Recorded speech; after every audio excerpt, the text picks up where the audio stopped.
அக்கா அவர்களுக்கு எல்லாருக்கும் சேர்த்து என்னன்னா எல்லா விஷயத்திற்கும் ஒரு ட்ரிகரிங் பாயிண்ட் இருக்கு. கேப்டன் விஜயகாந்த் அவர்கள் வந்து எதிர்க்கட்சி தலைவராக இருக்க போறது அவர் எவ்வளவு கோவப்பட்டார்னு எல்லாருக்குமே தெரியும். அறிவாலயத்தை வெள்ளை அடிக்கணும், வாடகைக்கணும், இது நான் வந்து வெளியில பொதுவாக ஒரு மேடையில் பேசிய விஷயம். அதற்கு பதில் சொல்ல வேண்டிய கட்டாயத்தில் இருக்கிறோம். நம்முடைய சகோதரி பேசுங்க அக்கா அவர்களுக்கு எல்லாருக்கும் சேர்த்து என்னன்னா எல்லா விஷயத்திற்கும் ஒரு ட்ரிகரிங் பாயிண்ட் இருக்கு. ஏன்னா எல்லா விஷயத்துக்கும் ஒரு ட்ரிகரிங் பாயிண்ட் இருக்கு. எந்த விஷயம் வந்து அதை ட்ரிகர் பண்ணி அதை பேச வைக்கிறதுன்னு இருக்கு.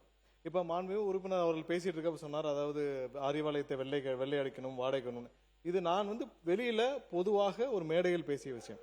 அதை வந்து இங்கே வந்து அவர் வந்து குறிப்பிடும் பொழுது அதற்கு பதில் சொல்ல வேண்டிய கட்டாயத்தில் நாங்க இருக்கிறோம். ஏன்னா இங்க வந்து அதை நாங்க என்ன சொன்ன வெளியில பொதுக்கூட்டத்தில் பேசும் பொழுது முரசொலி ட்ரஸ்ட் ஒரு தனி நபருக்குரியது, ஒரு தனி குடும்பத்திற்குரியது. அந்த முரசொலி ட்ரஸ்டில் இருப்பவர்கள் அதை வாடகைக்கு விட்டு வருமானத்தில் பிழைத்துக் கொண்டிருக்கிறார்கள் அப்படின்னு வெளியில பேசினது அவர் இங்கே குறிப்பிடும் பொழுது அதற்கு பதில் சொல்ல வேண்டிய கட்டாயத்தில் இருக்கிறோம். அந்த மாதிரி வார்த்தைகளை அவர் தவிர்த்துக்கிட்டால் கண்டிப்பா இது மாதிரியான வாக்குவாதம் வராது. அக்கா அவர்களுக்கு ஒரு பணிவான விஷயம் என்னன்னா, கேப்டன் விஜயகாந்த் அவர்கள் வந்து எதிர்க்கட்சி தலைவராக இருக்க போறது அவர் எப்பவுமே நிதானமாக, அமைதியாக, நேர்மையாக இருக்கக்கூடியவர். எங்களுக்கு எல்லாருக்கும் ரொம்ப பிடிக்கும். அவர் ஒரு விஷயத்துல ட்ரிகர் ஆகி அவர் சீண்டப்பட்டு அவர் எவ்வளவு கோவப்பட்டார்னு எல்லாருக்குமே தெரியும். ஏன்னா அவையில எதை பேசினால் அவர்கள் சீண்டுவார்களோ அது மாதிரி விஷயங்களை பேசும் பொழுது அதுக்கு பதில் சொல்ல வேண்டிய கட்டாயத்தில் இருக்கும். இப்ப தேவையில்லாம அவர் பேசுறப்ப அது கட்டாயத்தில் இருக்கும்.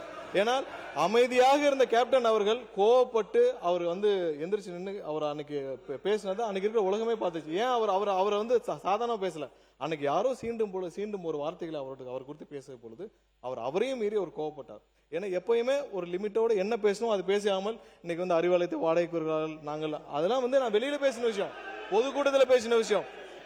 பொதுக்கூட்டத்தில் முரசொலி ட்ரஸ்ட் யாருடையது, முரசொலி ட்ரஸ்ட் ஒரு குடும்பத்துடையது, இதெல்லாம் பொதுக்கூட்டத்தில் பேசினது.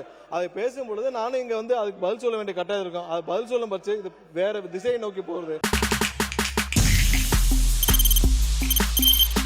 தவிர்க்க முடியாத தம்ப்நெயில்ஸ், கலக்கலான கண்டென்ட்ஸ், சினிமாவும் சீரியஸ் பிரச்சனைகளும், பல வருடங்கள் இடைவெளிக்கு பிறகு இந்த படத்துல ஒரு கலகலப்பும் கைகலப்பும், Me too, love you. Thank you so much. அவருக்கு மாஸ் ஏத்துறது இல்ல, போயிட்டே தான் இருக்காரே தவிர பிரேக்கே இல்லாமல் பிரேக்கிங் நியூஸ் சொல்லும் தந்தி டிவி ஆப்.